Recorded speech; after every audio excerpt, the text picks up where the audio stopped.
Hi, I'm Craig Beck from StopDrinkingExpert.com and welcome into a really important episode. I want to talk about something that impacts millions, if not billions of people around the world, and we're going to start with a question. Does alcohol cause depression? And the reason I want to talk about this is because I've been doing this for about 10 years now, and whenever people come to me looking for help with their problem drinking, they always come to me with a story. Everyone has a story to justify their use of alcohol. And I get it, because I used to have stories to justify my own. But people are firmly entrenched in their beliefs and their views that alcohol at some point helped with their problem, but now they just can't control it anymore, and it's making them more miserable than the problem they started with. And a lot of people are drinking because they're depressed. And initially, drinking seemed to help. How did it help? Well, it interrupted that loop, that pattern, that continuous loop of unhappiness, of low mood, of negative thinking. The alcohol interfered with the way the brain works and gave them a few moments of respite. And in that moment, they thought, oh, yes, I found a solution. This helps. But depression is a serious thing. You know, it causes huge problems to every facet of life. It doesn't just impact one area like your health or your home life.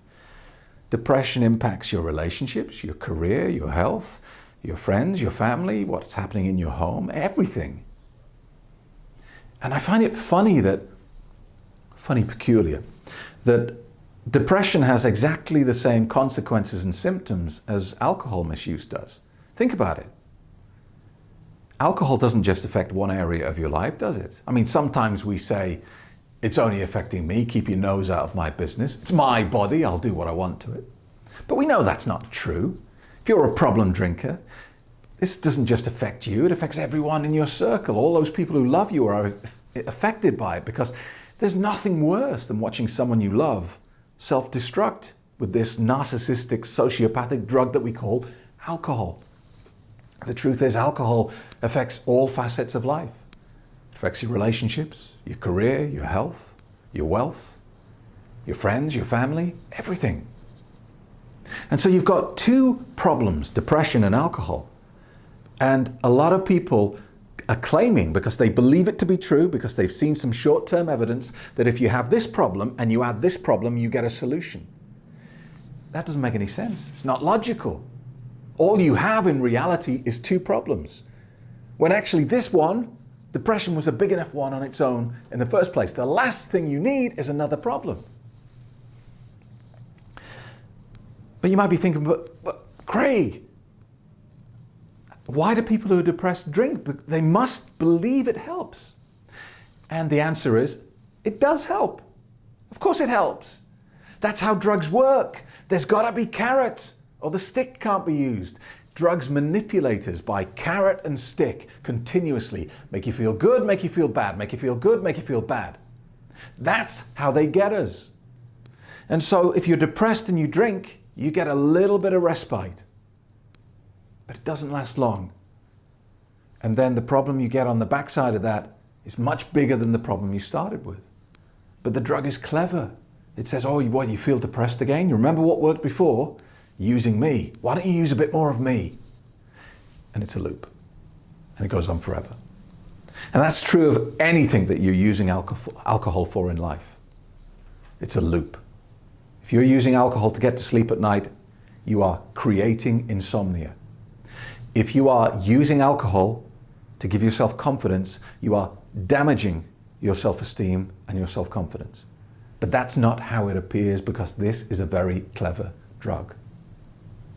You know, I get a lot of abuse on social media because when I post stuff and I attack alcohol, people who are in denial don't want their behavior to be attacked. They don't want their drug attacked. They want to live in their perfectly comfortable little bubble of denial.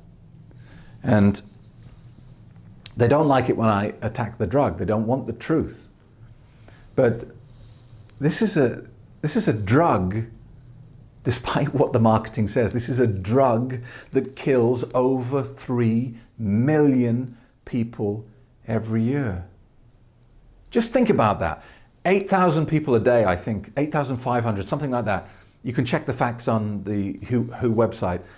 Die every day because of this perfectly legal drug. We've just come through the peak of a pandemic that in the UK, for example, was killing hundreds of people every day. In Cyprus, where I live, single digits. I think the most it was ever was like 4 people a day. And the whole world shut down in response.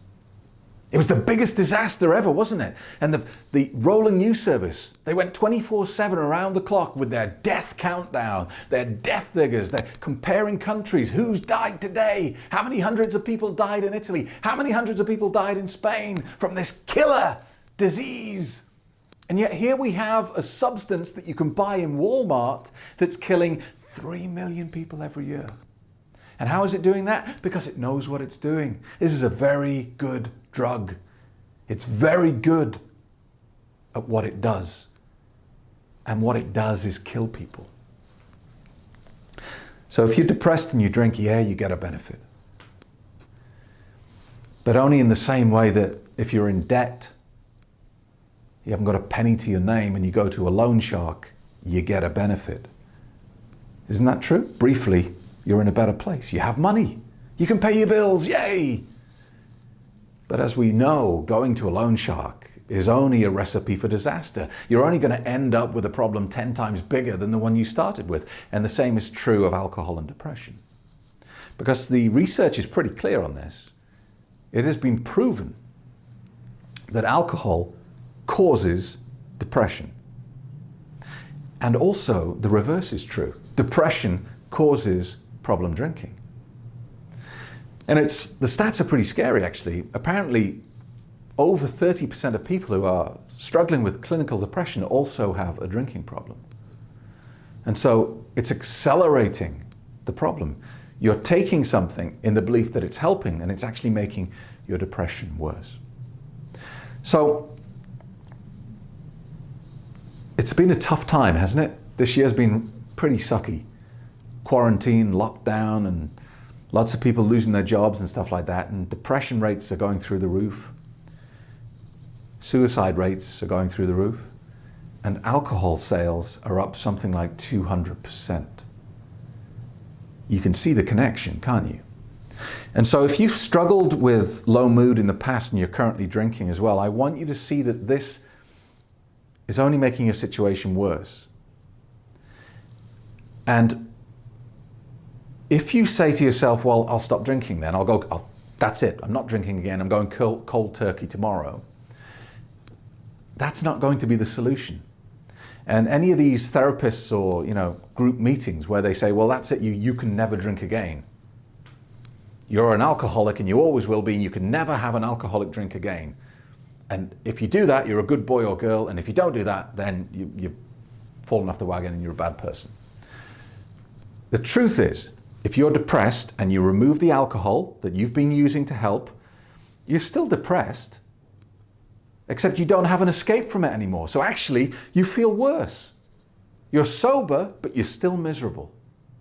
It's called being a dry drunk. And that's why it's so important that you address the underlying reason for the depression.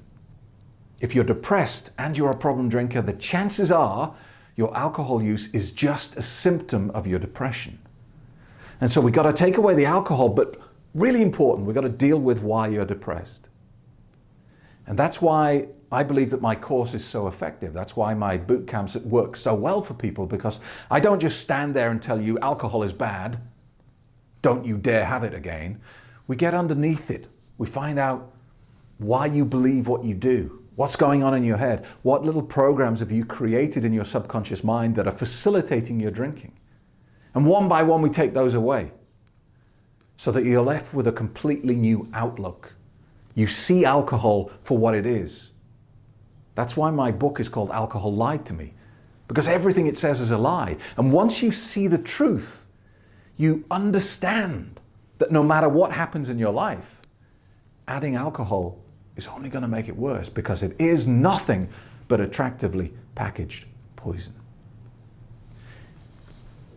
If you are worried about your drinking, if you're having a tough time at the moment, I encourage you to break the loop, because this is a problem that will go on for the rest of your life unless you do something about it.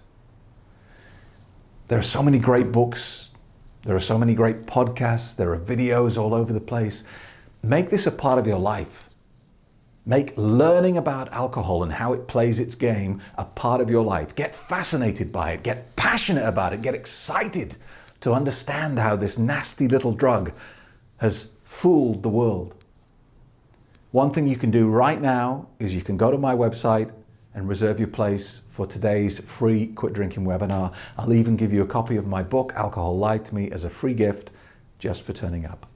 Thank you so much for being with me today. Please subscribe to my channel, post your comments up, and if you need any help, drop me an email, craig@craigbeck.com.